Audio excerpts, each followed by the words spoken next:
1년간의 여성입니다. 깨물어서 안 아픈 손가락 없다지만 덜 아픈 손가락은 있다더니 그 말이 정말인가 봅니다. 제 남편은 안 아픈 손가락이었나 봐요. 얼마 전 시부모님으로부터 충격적인 소리를 들었습니다. 남편은 2번 다시는 시부모님을 보지 않겠답니다. 제 직업은 홈쇼핑 쇼호스트입니다. 어느 채널인지 무슨 방송을 주로 하는지는 말씀드리지 않을게요. 그러면 금방 알아보실 것 같아서요. 제 직업이 연예인은 아닌데 생각보다 은근히 알아보시는 분들이 계시더라고요.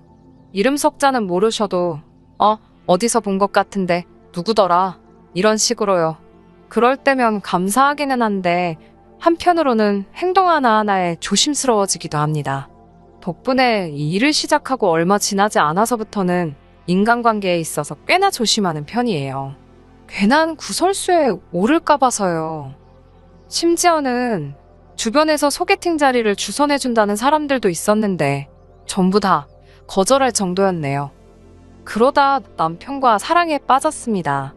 당시 남편은 저와 같은 직군에서 일하고 있었어요. 그렇다 보니 제가 처한 상황이나 제가 받는 스트레스를 잘 이해해 주더라고요. 저 역시 남편의 고충을 누구보다 잘 헤아려 줄 수 있었고요. 그렇게 서로가 서로를 보듬어 주면서 바쁜 와중에도 틈틈이 사랑을 키워나갔습니다.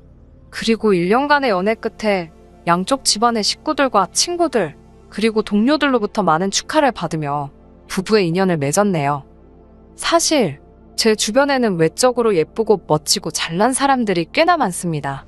그래서인지 다들 그렇게 서로의 외모와 직업, 배경 등을 중요하게 여기는 듯 했어요. 특히 결혼할 때는 그뿐만 아니라 연봉이라던가 좀 더 세부적인 조건들을 많이 보는 것 같았고요. 저도 결혼은 현실이라는 말에 공감하기 때문에 절대로 사람들의 그런 기준이 잘못됐다고 생각하지 않습니다. 다만 제 주변 사람들을 보면 너무 그런 조건들에만 치중하여 결혼한 사람들은 얼마 지나지 않아서 이혼을 하거나 갑방을 쓰는 식으로 사이가 틀어지고 멀어지더군요. 그래서 저는 결혼 전부터 그런 조건보다는 사람의 됨됨이를 봐야겠다고 생각했어요. 물론 경제력이나 외모도 중요하지만 저에게는 그런 건 주변 사람들의 중간값 정도만 되면 충분했습니다. 그런 의미에서 다정하고 섬세하고 남을 배려해주는 성품의 소유자인 남편이 제가 찾던 바로 그 사람이었어요. 하지만 결혼 생활을 해보니까 배우자의 됨됨이만으로 해결되지 않는 부분이 있더라고요. 그건 바로 배우자의 가족들이었습니다. 가끔은 콩 심은데 엉뚱한 게 나기도 한다는 걸 배웠다고 표현하면 적당할까요? 시댁 식구들을 보고 있으면 남편이 불쌍하게 보일 때가 한두 번이 아닙니다. 저희 남편은 위로 3살 많은 형과 아래로 2살 어린 남동생이 있는 3형제 중 둘째입니다.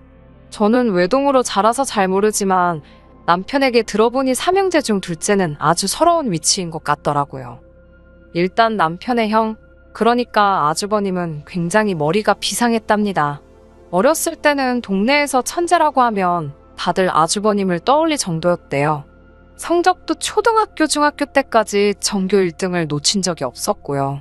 하지만 과학고등학교라고 전국에서 똑똑하다는 애들이 다 모인 곳에 가니까 맥을 못 추더래요. 심지어 졸업할 무렵에는 거의 꼴등이나 다름없었다나 봐요. 대학은 그래도 기본으로 하던 게 있으니 서울에 있는 학교를 가긴 했지만 본인도 자존심이 어지간히 상했을 거고 시부모님은 그런 맏아들이 안타까워 죽으려고 하시고 남편은 당시 산업디자인을 전공하고 싶었지만 어머님 아버님이 형님한테 속된 말로 몰빵을 한 탓에 돈이 없다 하시더래요. 결국 남편은 아르바이트와 장학금 그리고 여의치 않을 때는 휴학을 해가며 간신히 학교를 마칠 수 있었답니다. 뿐만 아니라 2살 어린 동생 그러니까 도련님은 어려서부터 운동에 소질이 있었대요. 시부모님께서는 그런 도련님을 훗날 국가대표 축구선수로 키우시겠다고 지극정성으로 공을 들이기 시작하셨고요. 그리고 개인적으로 남편에게 들은 이야기 중 이 부분이 가장 서러웠는데요. 어머님이 도련님 체력 길러주신다며 매일같이 집에서 소고기 수육을 삶으셨답니다. 소고기가 없으면 장어, 장어가 없으면 문어, 하지만 남편은 거의 먹어본 적이 없다더군요. 남편이 어린 마음에 몇 번 왜 자기는 안 주냐고 투정을 부렸었는데 어머님이 너가 뭘 잘한다고 이런 걸 먹냐고 그러시더래요. 어린 마음에 어머님의 그 말이 마치 날카로운 얼음 송곳이 되어 가슴을 후벼 파는 것 같았답니다. 제가 더 이 이야기를 듣고서 속상했던 이유는 실제로 보시면 아시겠지만 도련님과 남편이 키 차이가 10cm 가까이 나거든요. 남편도 작은 키는 아니지만 그때 같이 먹이셨으면 좀 좋냐고요. 제 남편만 그렇게 서럽게 컸다는 사실을 알게 됐을 땐 정말 제가 당한 일인 것 마냥 속상하더라고요. 하지만 이게 전부가 아닙니다.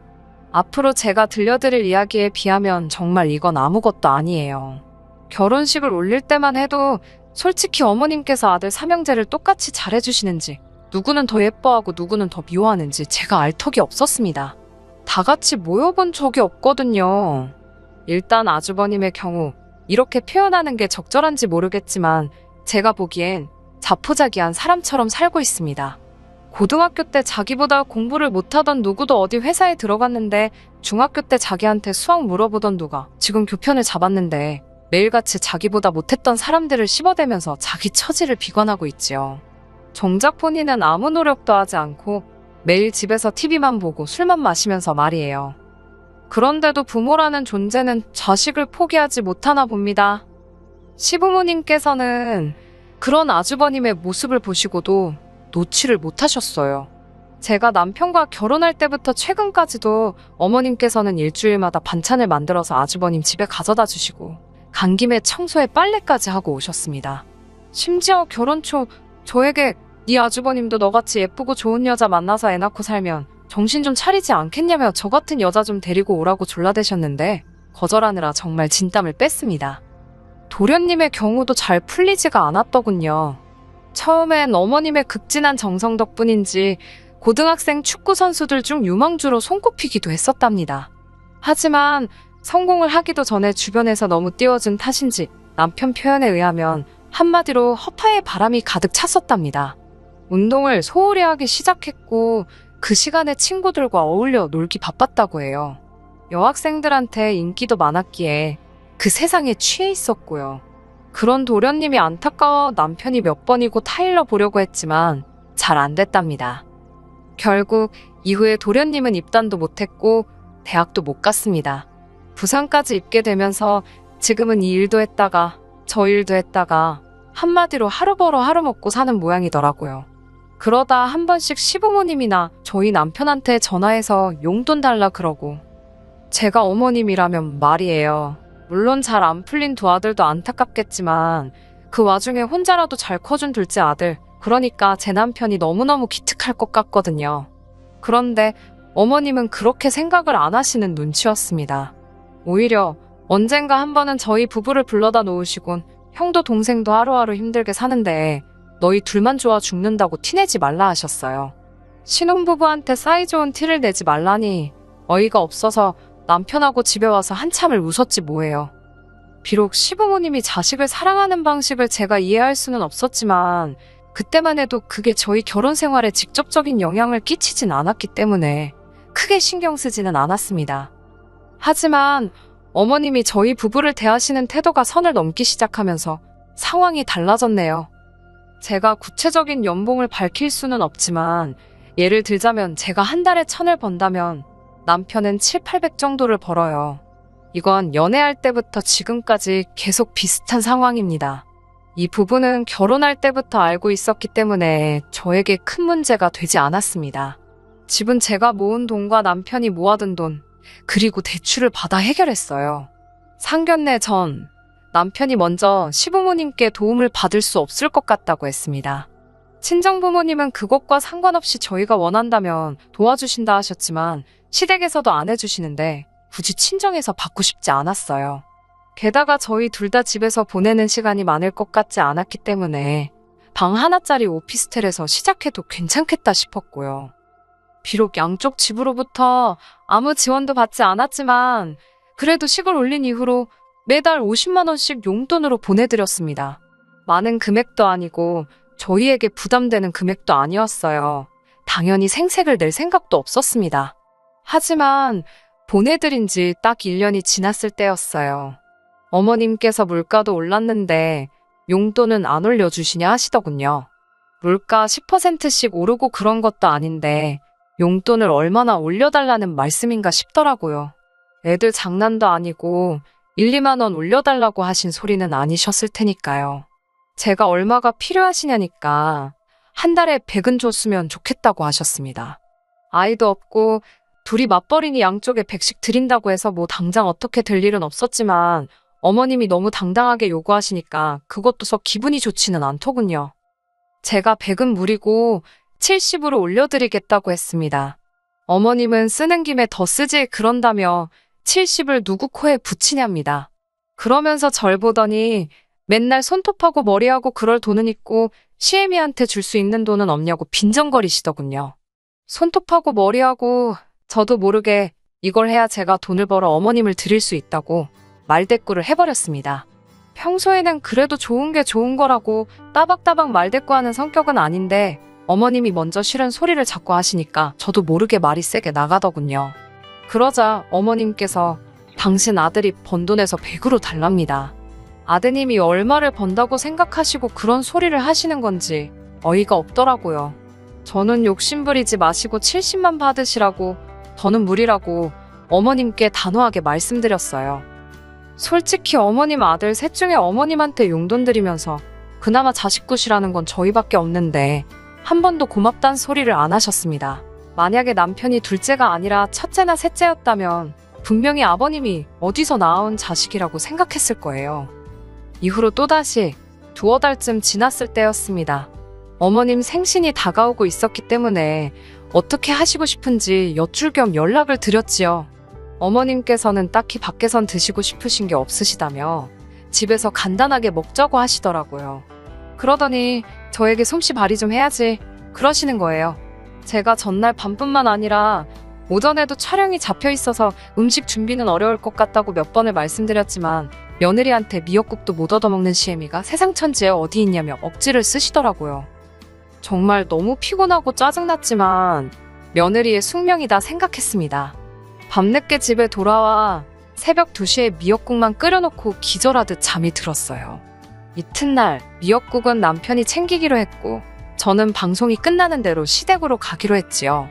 원래는 백화점에서 음식을 좀 사가려고 했는데 그나마도 시간이 여의치 않아서 급한 대로 홈쇼핑에서 팔던 음식들 중 평이 괜찮았던 것들로 몇 개 챙겨서 시댁으로 향했습니다. 시댁에 도착해 시간을 보니 그래도 늦지는 않았더군요. 배를 누르니 제 남편이 나와서 문을 열어주는데 남편이 앞치마를 입고 있었습니다. 사실 어머님 생신이니까 당연히 아들인 남편이 앞치마 입을 수 있고 음식도 하는 게 맞지요. 그런데 가만히 상황을 보니까 제 남편만 부엌에서 밥을 하고 있고 다른 가족들은 다 같이 거실에 모여 하하호 TV를 보고 있었습니다. 그 광경을 보고 있자니 속에서 부하가 치밀더라고요. 착해 빠진 건지 남편이 한다는 말이 혹시나 해서 밥통을 열어보니 밥도 하나도 없길래 자기가 밥은 일단 했답니다. 미역국도 잘 챙겨왔더라고요. 그때 거실에서 다시 아주버님과 도련님의 웃음소리가 들렸습니다. 도저히 분을 참지 못한 제가 거실로 나가 한마디 했어요. 여기 어머님 아들은 저희 남편뿐이냐고요. 그러자 두 형제가 한다는 소리가 자기들은 해본 적이 없답니다. 제가 둘 다 나가 산 지가 몇 년인데 밥 한 번 안 해본 게 자랑이냐고 쏴붙여 버렸어요. 어머님이 저에게 한마디 하시려는 찰나 제가 먼저 이제 두 분한테 밥하는 거 정도는 가르치셔야 되지 않겠냐고 쏴붙였어요. 이래서 어떤 여자가 시집 오겠냐고요. 다 차려진 생일상을 보시더니 어머님께선 겨우 하신다는 소리가 정성이 없답니다. 며느리한테 이런 생일상 받는 시애미는 당신밖에 없을 거라고 밥 한 술에 한숨 한 번이었어요. 분명히 못한다고 했는데 억지로 시키시곤 있는 대로 깎아내리시니 저도 밥맛이 뚝 떨어지더라고요. 그런 와중에도 아주버님하고 도련님은 개의치 않고 밥만 잘 먹대요. 오직 제 남편만 어머님 기분을 살피느라고 그러지 말고 이것도 드셔보셔라, 저것도 드셔보셔라 권하고 있었습니다. 집에 갈 때쯤 어머님이 부엌에서 아주버님과 도련님한테 뭘 좀 챙겨주시는 것 같았습니다. 전 별 관심도 없었고 딱히 궁금하지도 않더라고요. 그때 남편이 저희 건 없냐며 어머님께 물어봤어요. 어머님이 살짝 당황하신 눈치였어요. 남편한테 제가 그냥 가자고 했는데 남편은 고집을 피우더라고요. 그러자 어머님은 티나게 못마땅한 티를 내시며 너도 가져가라며 작은 반찬통 하나를 주셨습니다. 남편이 아주버님과 도련님 걸 보더니 바뀐 거 아니냐고 물었어요. 우리는 두 식구고 저쪽은 혼자인데 어째서 저쪽 반찬통이 훨씬 크냐고요. 그러자 어머님께선 너네 입이 짧지 않냐면서 우물쭈물 말끝을 흐리셨어요. 딱 봐도 저희한테는 주시려던 생각이 없으셨던 거지요. 저는 남편을 쿡 찌르며 그만하고 가자고 했습니다. 남편 표정이 영 좋지 않았어요. 집으로 돌아와 어머님이 챙겨주신 반찬통을 열었습니다. 저도 남편도 솔직히 너무 실망하고 말았어요. 차라리 안 가져오느니만 못한 상황이었거든요. 드시던 거였어요. 하얀 콩나물이었는데 어떻게 드신 건지 한쪽에만 벌겋게 고추장 같은 게 묻어 있더라고요. 누가 봐도 이건 통째로 열어놓고 드시던 반찬통이었습니다. 저보다도 남편이 먼저 열받은 티가 확 나더라고요. 어찌나 표정이 살벌하던지 제가 다 무서울 지경이었습니다. 저도 모르게 어머님이 착각하시고 잘못 주신 것 같다고 어머님을 두둔하게 될 정도로요. 그리고 이튿날 남편은 평소보다 훨씬 이른 아침에 지난밤 시댁에서 가져온 문제의 반찬통을 가지고 집을 나섰습니다. 얼마 뒤 돌아온 남편에게 반찬은 어쨌냐니까 어머님 현관 앞에 던져놨답니다. 사진도 찍어왔는데 가관이더라고요. 제가 미쳤냐니까 안 미쳐서 이 정도였다며 다시 침대에 올라가 아무 일도 없었다는 듯이 자는 남편이었습니다. 몇 시간 뒤 어머님께서 뭐 하자는 거냐고 연락을 해오셨습니다. 이미 관리사무소에서 남편이 그런 걸 다 확인한 참이라며 왜 그런 짓을 했냐고 물으시더군요. 저는 반찬통이 드시던 거던데 왜 그런 걸 주셨냐고 단도직입적으로 물었습니다. 어머님께선 미안하다는 말은커녕 준다고 안 했는데 갑자기 달라니까 그런 걸 주셨답니다. 아무렇지도 않다는 듯 말씀하시는 어머님 반응에 저도 좀 충격을 받았습니다. 그 이후로 한 3-4달 동안 어머님께 종종 연락이 왔지만 남편도 저도 거의 받지 않았어요.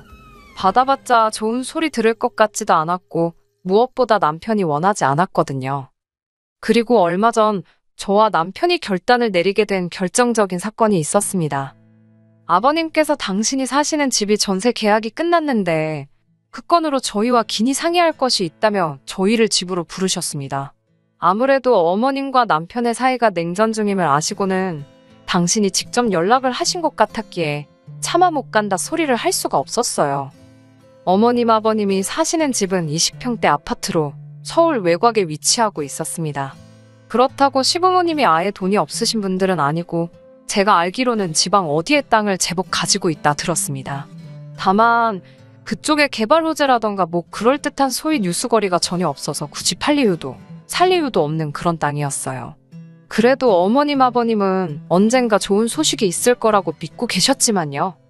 아무튼 어머님께선 평생을 지겹게 자식들 뒷바라지만 하면서 이 코딱지만한 집구석에서 살았더니 이제는 이 꼴이 나신다면서 최소한 방 4개는 있는 큰 집으로 이사를 가고 싶다고 하셨습니다.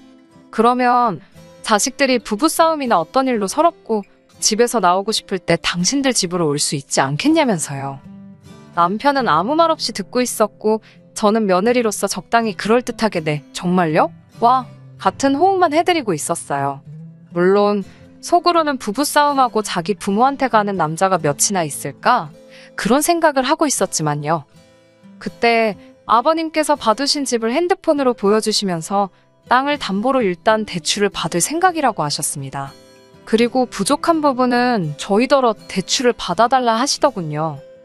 제가 깜짝 놀라서 그걸 저희가 왜 대출을 받냐고 하니 너희도 부부싸움하게 되면 둘 중에 한 사람이 와서 쉬면 되지 않냐는 겁니다.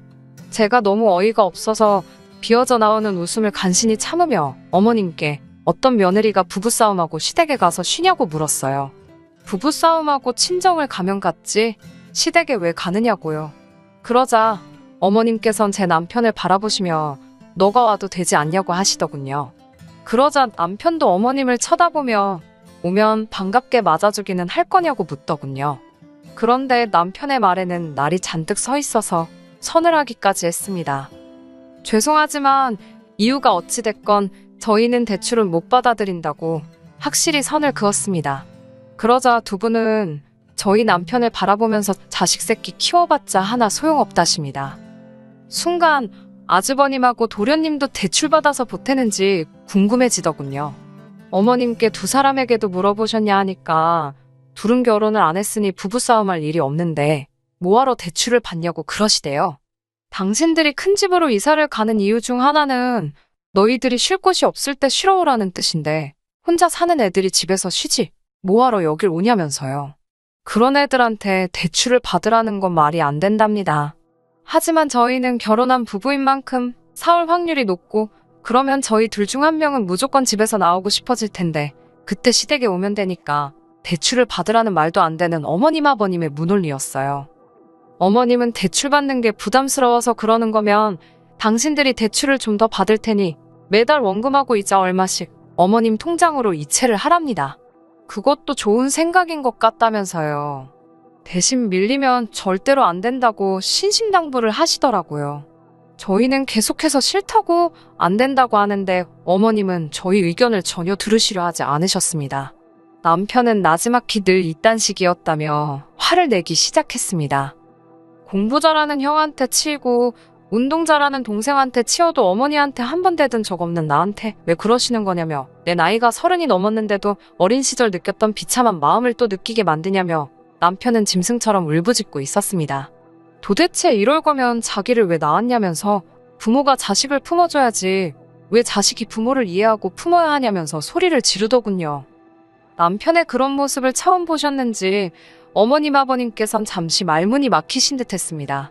만약 그때 어머님이든 아버님이든 둘 중 한 분이라도 남편에게 진심으로 미안했다고 사과 한마디만 해주셨다면 상황이 이렇게까지 악화되진 않았을 겁니다. 하지만 어머님께서는 너가 어려서부터 뭘 잘한 게 있어야 너한테도 투자할 맛이 나지 않았겠냐며 당신이 개같이 돈 벌어서 허튼 데 썼어야겠냐고 오히려 남편에게 화를 내시더군요. 그나마 너는 지금 직업도 있고 장가도 갖고 다 가졌지만 네 형이나 동생은 지금 저 모양 저 꼴로 사는데 불쌍하지도 않냐면서 남편더러 넌 왜 너밖에 모르냐고 못돼 처먹은 자식이랍니다. 그러자 남편이 어차피 자기는 이러나 저러나 욕먹는 것 같다면서 기왕 이렇게 된 것 속에 있던 말이나 다 하고 가겠다더니 이제 10원짜리 한 장 못 드린다고 그러더군요. 그러자 어머님 아버님도 그까지 푼 돈 필요 없다며 땅 팔아 쓰시겠답니다. 남편은 땅으로 국을 끓여 드시던 떡을 해잡수시던 마음대로 하시라며 자기도 이제 어디 가서 누가 묻거든 부모 다 죽었다 할 거랍니다. 어머님 아버님도 자식 하나 죽은 셈치라대요. 남편 입에서 그토록 모진 소리가 나올 줄은 상상도 못했습니다. 남편은 덧붙이기를 행여나 제 와이프한테 연락해서 허튼 소리 하시거나 귀찮게 하지 마시라고. 그러면 그땐 형이나 동생한테도 제가 어떻게 나갈지 모르겠다며 살벌하게 경고를 날리더군요.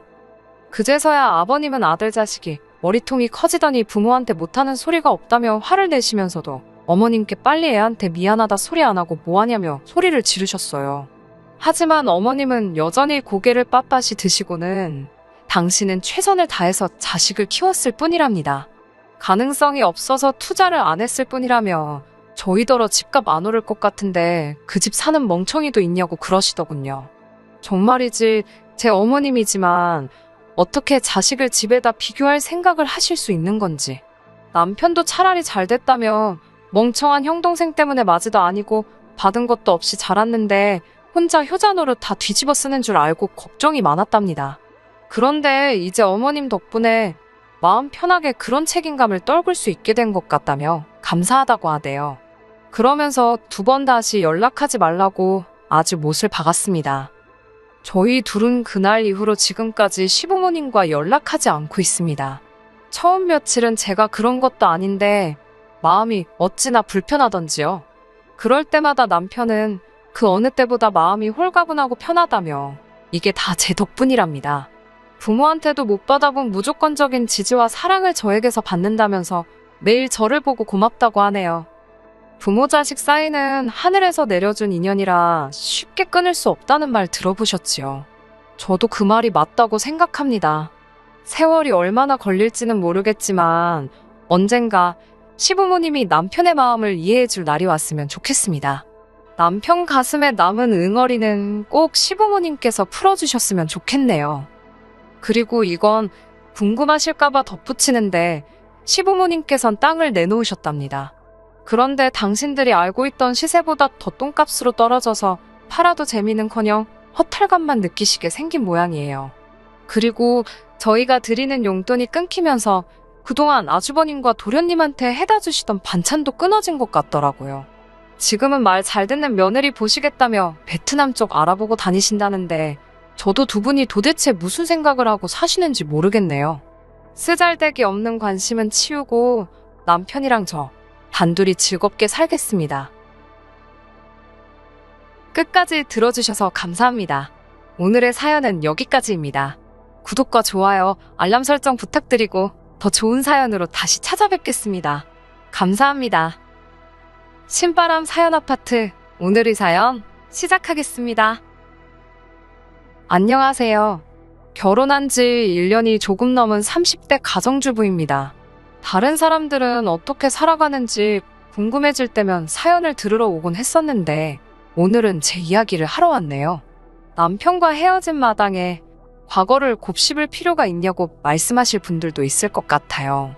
하지만 오늘 이렇게 일기 쓰듯 제 이야기를 한번 털어놓고 나면 제 머릿속도 마음속도 정리가 되지 않을까요? 그러면 주변 사람들한테 그동안 저에게 무슨 일이 있었는지 설명하기도 한결 수월할 것 같고, 저는 여중여고 여대를 졸업한 후 보험 전문회사 감사팀에 입사했습니다. 제 입으로 이런 말을 하기는 뭐하지만 좋은 여대를 나와 대기업에 들어가서인지 여기저기서 소개팅 자리가 많이 들어왔어요. 부모님을 통한 제법 진지한 산자리도 포함해서요. 하지만 첫사랑과 가슴 아픈 이별을 하고 연애에 대한 흥미를 잃어버린 저는 더 이상 남자친구건 뭐건 만나고 싶지 않았어요. 특히 제 성격이 낯을 많이 가리기도 하고 사람들한테 정을 잘 주는 탓에 간이고 쓸개고 다 빼줄 만큼 퍼주는 성격이라서 상처도 잘 받는 편이거든요. 그런 성격을 스스로도 너무 잘 알아서 소위 몸을 사리게 되더라고요. 그런 저를 안쓰럽게 여긴 친구가 지금의 남편을 소개시켜 주었습니다. 궁합도 안 봐도 된다는 4살 차이의 남편은 자상하고 다정한 성격을 가진 사람이었어요. 퍼주기 좋아하는 저와 양보하길 좋아하는 남편이 만나니 다른 연인들 간에 흔히 볼 수 있는 작은 말씨름조차 저희에게는 낯선 일이었습니다.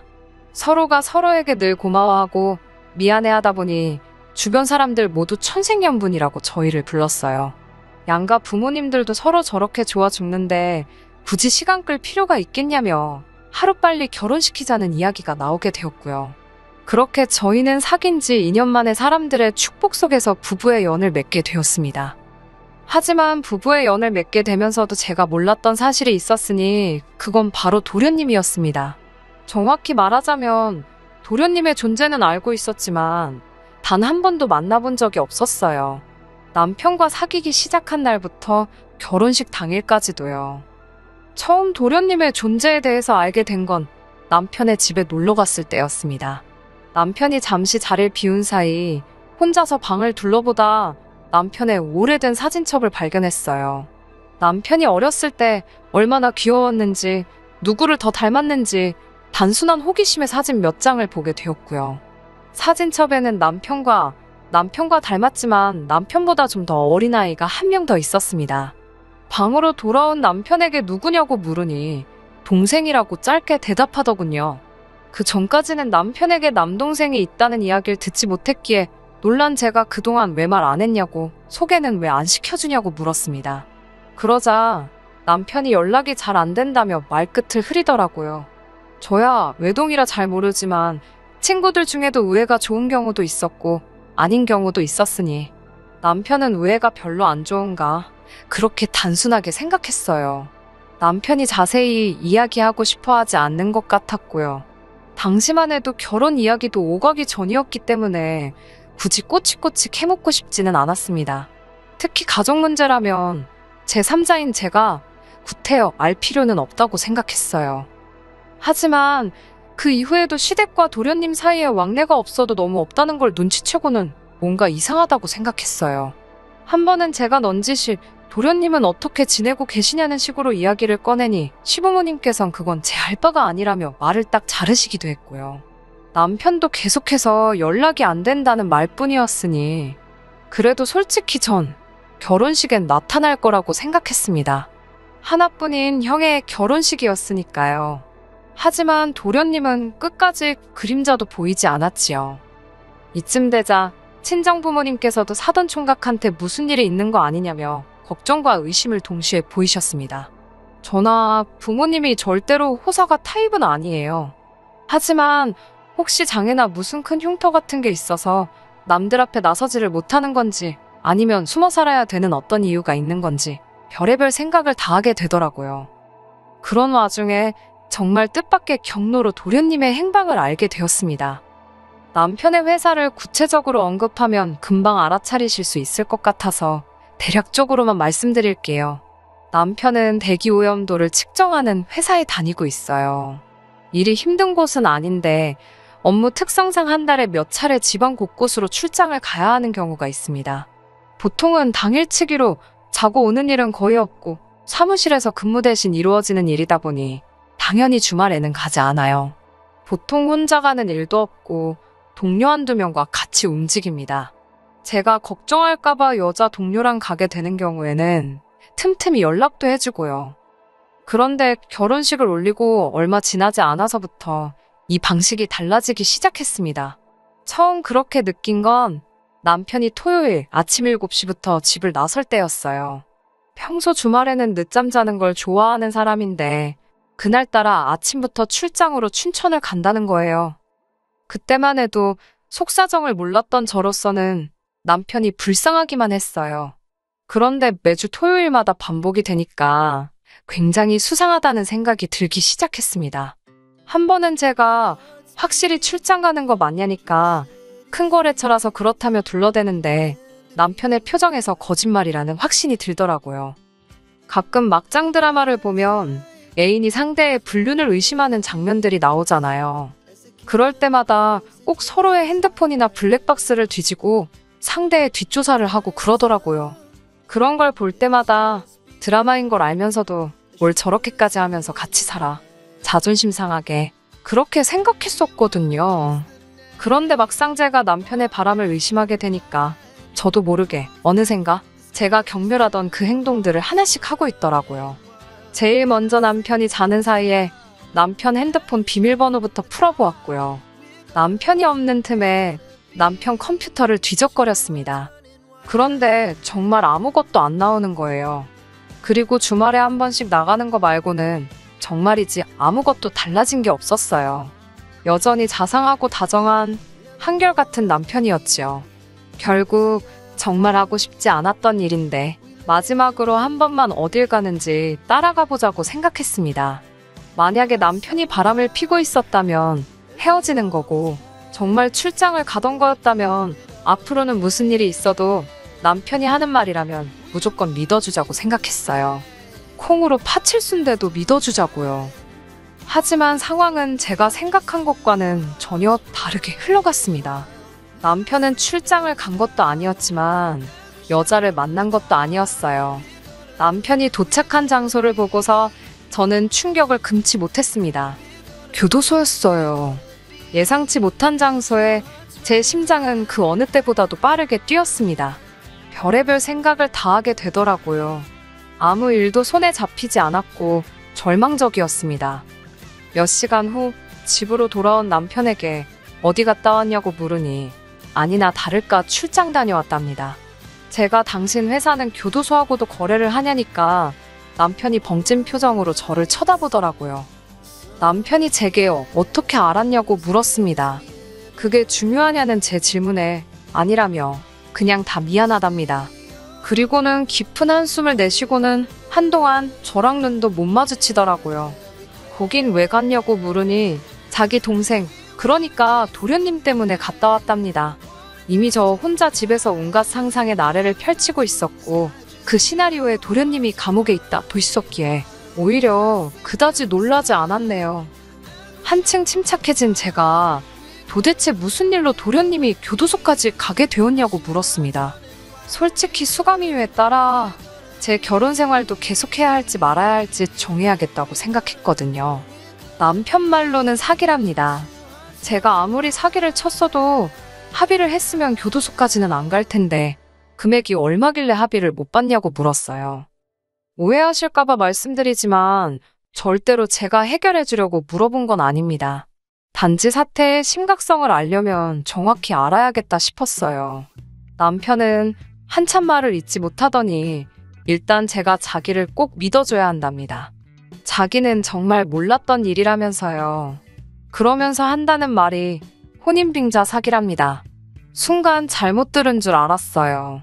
제 귀를 의심했지요. 혼인빙자라니 어이가 없어서 말도 안 나오더라고요. 남편을 추궁해서 좀 더 자세히 듣고 나자 도련님이고 나발이고 입에서 정말 욕이 절로 나오던데요. 처음에는 채팅에서 알게 된 여자한테 자기가 병원장 아들이라면서 결혼하자고 꼬셨답니다. 이후로 잠깐 쓰고 준다. 오다가 사고가 났다. 뭐 말도 안 되는 핑계로 자금 한 채 7천만 원이나 갖다 쓰고는 헤어지자고 했다나 봐요. 그러니 어느 여자가 눈이 안 돌아가겠어요. 그 여자와 부모가 도련님을 고소했고 그것 때문에 도련님은 이미 한번 복역을 했었답니다. 남편 말로는 이때는 가족들이 도련님과 연락이 안 되던 때라 아무도 상황을 몰랐답니다. 전 솔직히 시부모님도 정말 모르셨을지 못 믿어왔지만요. 아무튼 그런데 출소하자마자 또 이래저래 3-4명의 여자를 만나서는 자기가 서울 어디 대학병원에서 근무하는 의사라며 결혼하자고 그러면서 또 조금씩 돈을 뜯었나 봐요. 하지만 이후로 여자들이 서로의 존재를 알게 되면서 단체로 도련님을 고소했답니다. 남편에게 이야기를 들을수록 도련님은 당연히 사람으로도 안 보였습니다. 하지만 저를 더 실망케 한 건 시부모님의 태도였어요. 시부모님은 도련님에게 피해를 입은 여자들이 나타날 때마다 지들이 좋아서 달라붙을 때는 언제고 이제 와서 저런다며 만약에 당신 아들 감옥이라도 가면 니들 결혼하고 엄마 되고 할 때마다 쫓아가서 내 아들한테 붙어먹던 멍청하고 더러운 여자라고 소문을 낼 거라며 협박을 해오시다 몇 차례 벌금을 내셨답니다. 제 앞에서는 늘 고상하고 상냥하시던 시부모님께서 다른 사람들에겐 그렇게 막말의 협박을 하시는 분들이었다니 충격이었습니다. 솔직히 이런 집안에서 자란 남자인 줄 진작에 알았다면 남편과 결혼은커녕 연애는 고사하고 커피 한 잔도 같이 안 마셨을 거예요. 남편은 정말 자기 동생이 이렇게까지 쓰레기 같은 인간인 줄은 몰랐다며 제 앞에 무릎을 꿇고는 어린아이처럼 엉엉 울기 시작했어요. 자기가 그동안 동생을 보고 왔던 건 소식을 알게 된 이상 모르는 척 할 수가 없었답니다. 부모님 돌아가시고 나면 세상 천지에 자기와 피를 나눈 형제는 그 애뿐인데 자기가 자기 동생을 어떻게 버리냐면서요. 그렇게 우는 남편의 모습을 보니 속상하면서도 마음 한구석이 갑갑해졌습니다. 아무리 생각해도 이 결혼 생활을 끝내야겠다 싶었어요. 하나도 몰랐다는 남편의 말을 믿을 수 없었고 도련님이 출소라도 하고 나면 결국 다시 형제라는 이름으로 가족이라는 이름으로 저희 인생의 얼굴을 비추는 날이 올 텐데 마주할 자신이 없었어요. 하지만 헤어지자는 소리가 입 밖으로 쉽게 나오지 않았습니다. 어찌됐건 사랑해서 한 결혼이었으니까요. 저도 다른 사람들 사연을 들을 땐 어이구 헛똑똑이 소리가 절로 나올 때가 많았거든요. 하지만 막상 제 일이 되니까 쉽지가 않더라고요. 며칠의 고민 끝에 시댁과 친정의 도련님에 대해 제가 알고 있다는 사실을 알렸습니다. 시댁도 친정도 서로 다른 이유로 쑥대밭이 되었어요. 친정 부모님은 이거 사기 결혼이라며 난리가 났고 시댁에서는 죄송하다며 죄인 모드로 나오시더군요. 무엇보다 남편은 저에게 자기를 버리지 말라며 계속해서 매달렸어요. 모든 것이 복잡한 상황에서 결국 남편과 시댁을 좀 지켜보는 쪽으로 이야기가 됐습니다. 일단은 남편에게는 더 이상 비밀은 없어야 한다고 했고 도련님과는 안 보고 사는 쪽으로 이야기를 마무리했습니다. 다행히 남편도 동의했고 약속을 잘 지켜주었어요. 덕분에 이후로 약 반년 가까이 저희 부부는 큰 다툼 없이 결혼 생활을 이어갈 수 있었고요. 하지만 이런 저희의 결혼 생활은 결국 어머님 아버님 때문에 종지부를 찍고 말았습니다. 어머님 아버님이 말도 안 되는 욕심만 부리지 않으셨으면 적어도 두 아들 중 한 아들은 남들처럼 평범한 어쩌면 남들보다 더 행복한 가정을 꾸리고 보란듯이 잘 살 수도 있었을 거예요. 도련님 일로 인하여 어머님 아버님이 어떤 분들인지 어느 정도 파악을 하게 된 저는 그 이후로 두 분께 약간의 거리를 두고 생활하고 있었습니다. 비록 시부모님이 저에게는 잘해주셨을지언정 그분들이 실제로는 수준 낮은 언행을 일삼으시는 분들이라는 걸 알게 된 이후로는 예전처럼 살가운 며느리 노릇을 하기가 어렵더라고요. 그러다 하루는 어머님께서 퇴근 후 집으로 오라고 연락을 해오셨습니다. 살면서 며느리 노릇을 한 번이라도 해보신 분들은 아시지 않나요? 보통 시어머니께서 전화하셔서 가타부타 설명 없이 퇴근 후에 오라고 하면 별로 좋은 얘기는 아니라는 거? 저도 딱 알았지요. 뭔가 싫은 소리를 하려고 하시는구나. 시부모님께 거리를 두기는 했어도 친정부모님의 체면을 생각해서 기본적으로 며느리로서 해야 할 도리는 잘 챙겼다고 생각했는데 뭐가 문제일까 싶어서 일하는 내내 신경이 쓰였지요. 시댁에 도착했는데 현관문 밖으로 낯선 아이의 소리가 들려왔습니다. 집 안으로 들어가니 한두 살, 3살이나 됐을까요? 제가 아이가 없다 보니까 정확히 잘은 모르겠더라고요. 어머님이 저에게 귀엽지 않냐고 물으셨어요. 그러면서 너희는 왜 아이를 안 갖냐고 물어보시더군요. 아이에 대해서는 솔직히 결혼하고 첫 해에는 일부러 안 가지려고 서로 계획을 세웠었어요. 물론 남편이야 35으로 적지 않은 나이였지만 제가 31밖에 되지 않아서 1년 정도는 달콤한 신혼생활을 즐겨도 되겠지라고 생각했었거든요. 하지만 아시다시피 계획을 실행에 옮기기도 전에 모든 일이 꼬여버렸잖아요. 이후로는 사표를 가슴에 품고 사는 직장인처럼 당장이라도 남편을 떠날지 말지 고민하며 사는 저에게 임신이라니 말도 안 되는 일이었지요. 하지만 구구절절 설명하는 대신 아직 생각이 없다고 짧게 대답했습니다. 그러자 어머님도 의외로 쿨하게 차라리 잘 됐다 하셨습니다. 그러더니 당신 품에 있던 아이를 자꾸 저더러 안아보라고 하시는 거예요. 제가 누구냐고 재차 물으니 당신 손자랍니다. 그제서야 아이가 낯이 익다는 생각이 들더니 일전에 남편 방에서 봤던 앨범이 떠올랐습니다. 사진 속 도련님의 어린 시절과 정말 똑같이 생겼더라고요. 설마 도련님 아들이냐고 하니까 그렇다 하시면서 애엄마가 결혼한다고 더는 못 키운다고 당신 집에 놓고 갔답니다. 어머님은 저에게 이참에 회사는 때려치우고 집에서 도련님 아이를 키우며 요가를 배워보는 게 어떻겠냐고 하셨습니다. 어차피 언젠가는 저도 아이를 낳을 건데 도움이 되지 않겠냐면서요. 그리고 도련님도 출소했을 때 지영수가 지 아들 키워준 거 보면 정신 차리고 새 사람 되지 않겠냐고요. 저는 어이가 없어서 그러면 어머님이 키우시는 게 더 효과적이지 않겠냐고 물었습니다. 할머니가 손자를 키워주셔야 더 감동적이라서 도련님이 개과천선하지 않겠냐고요. 그리고 제 자식을 키우기 위해서 남의 자식 데려다가 연습까지 할 필요는 없을 것 같다고도 덧붙였습니다. 아무튼 회사를 관둘 생각도 전혀 없고 도련님이 새 사람 되는데 제가 도움이 되고 싶은 생각도 없다고 하자 어머님이 저를 멍하니 쳐다보시더니 저더러 약 먹었냐고 그러십니다. 뭘 잘못 먹었길래 이렇게 주저리 떠들어대냐고요. 시어머니가 하라면 네 하고 하면 되지 어쩌고저쩌고 저더러 왜 이렇게 변했냐고 그러셨어요. 제가 맺힌 게 많긴 했던 모양입니다. 저는 이유가 어찌 되었건 간에 도련님 아이는 못 키운다. 말이 나와서 말인데 도련님이 출소 후에도 저희하고 왕래하고 지내는 일은 없었으면 좋겠다고 선을 그었습니다. 그러자 어머님께서는 저더러 네가 뭔데 가족을 갈라놓으려 드냐고 언성을 높이시더군요. 저는 어머님 아버님과 도련님이 왕래하시는 건 당연히 제가 뭐라고 할 수 없지만 저희 남편과는 만나지 않았으면 좋겠다고 했어요. 그러자 형이 아우 챙기고 아우가 형을 챙기는 건 당연한 법인데 어째서 그렇게 냉정하냐입니다. 그러더니 한숨을 내쉬시고는 그럼 당신이 아이를 키울 테니 시아버지를 모시고 가랍니다. 어머님 말씀이 당신이 왜 나이든 남편하고 아들이 사고쳐서 낳은 손자까지 혼자 다 돌봐야 하냐입니다. 자기가 무슨 죄를 지어서 이 고생을 혼자 다 해야 하냐면서요.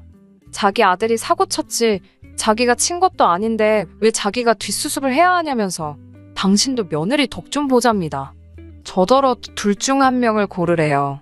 어머님 남편이고 어머님 아들인데 왜 그 책임을 저한테 떠넘기시냐고 그러니까 이번에는 같은 여자끼리 좀 도와줄 수 있는 거 아니냐고 그러십니다. 어머님의 억지가 황당하다 못해 웃기기까지 하더라고요. 단칼에 싫다고 하니 저더러 진짜 이기적이고 못돼 처먹었답니다. 저는 남편에게 전화를 걸어 퇴근길에 시댁으로 오라고 했어요. 와서 어머님 억지 쓰는 거 구경 좀 하라고요. 한두 시간쯤 기다리니 남편이 왔습니다.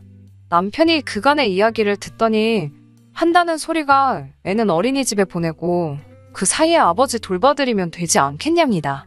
일은 아르바이트 같은 거 구해도 될 거라면서 저는 뭐래도 잘 알 거랍니다. 그리고 원래 여자가 애를 키워야 되는 거고 남자는 나이 들면 애나 똑같다면서 실실 웃더라고요. 자기도 많이 도와주겠다며 저를 믿는답니다. 자기가 개소리를 하는지 어쩐지도 모르고 떠들어대는 남편을 보는데 그동안 헤어지자고 말 못한 제 자신이 정말 바보멍청이 같더라고요. 저는 남편을 물끄러미 바라보다가 도련님하고는 연 끊고 살기로 한 거는 기억하냐고 물었습니다. 그러자 남편은 안 보고 살 거다. 하지만 도와줄 수는 있는 거 아니냐. 그리고 우연히 마주칠 수도 있는 거고 사람 일은 모르는 거라며 속된 말로 밑밥을 깔더라고요. 저는 세상에서 밑밥 깔고 약속하는 사람이 제일 싫거든요. 남편의 이런 우유부단한 태도에 저는 거의 이성의 끈을 놓칠 뻔했습니다. 하마터면 거실 테이블 중앙에 있던 수석을 집어들어 남편 머리통을 내리칠 뻔했다니까요. 저는 간신히 숨을 고르고는 남편에게 헤어지자고 했습니다. 제 결혼식에 왔었던 사람들이야 당연히 저를 이혼녀라고 여기겠지만 그나마 다행인 건 도련님 사태가 터졌을 때 친정에서 시댁에다 애들 사는 거 3년은 지켜보고 혼인신고 시키시겠다고 하신 상태여서 서류상 어려울 것 없는 이별이었습니다. 결혼하면서 들어간 금전적인 부분 역시 도련님 사태 때 변호사 끼고 일정 부분 정리를 해놓은 상태여서 저에게 불리한 건 하나도 없었어요. 솔직히 시부모님이나 남편이 계산을 좀 할 줄 아는 사람들이었다면 저를 건들면 안 됐습니다. 수치적으로 그쪽의 손실이 훨씬 큰 상황이었거든요. 이렇게 다 적고 나니까 정말 헤어지길 잘했다는 생각이 드네요. 이렇게 개판인 집구석에 무슨 미련이 남아서 그 몇 달 동안 마음고생하며 버틴 건가 싶기도 하고 그래도 지금이라도 결단을 내렸으니 저 잘한 거겠지요. 남편을 소개해준 친구에게는 이 사정을 이야기하지 않으려고요. 좋은 친구인데 마음고생이 얼마나 심하겠어요. 남편과 헤어지게 된 이후로 어머님 아버님께 몇 번의 회유 전화가 걸려왔었어요. 스트레스를 받아서 말을 막 하셨다며 미안하다고 뭐 몇 억짜리 땅을 제 명의로 해줄 테니 한 번만 다시 생각해보라는 그런 말씀도 하시더라고요. 이상하게 그 말을 들으니까 정이 더 떨어졌어요. 당분간은 사람들의 입방아에 오르내리겠죠? 그렇게 좋아 죽고 못 살더니 왜 헤어졌을까? 자기들끼리 이러쿵저러쿵 생각만 해도 머리가 아파오네요. 그래도 꿋꿋하게 잘 견뎌내 보겠습니다. 아무래도 제 인생에 연애는 없는가 봐요. 다른 더 좋은 게 있으리라 믿고 즐겁게 살아볼게요. 끝까지 들어주셔서 감사합니다. 오늘의 사연은 여기까지입니다. 구독과 좋아요, 알람 설정 부탁드리고 더 좋은 사연으로 다시 찾아뵙겠습니다. 감사합니다.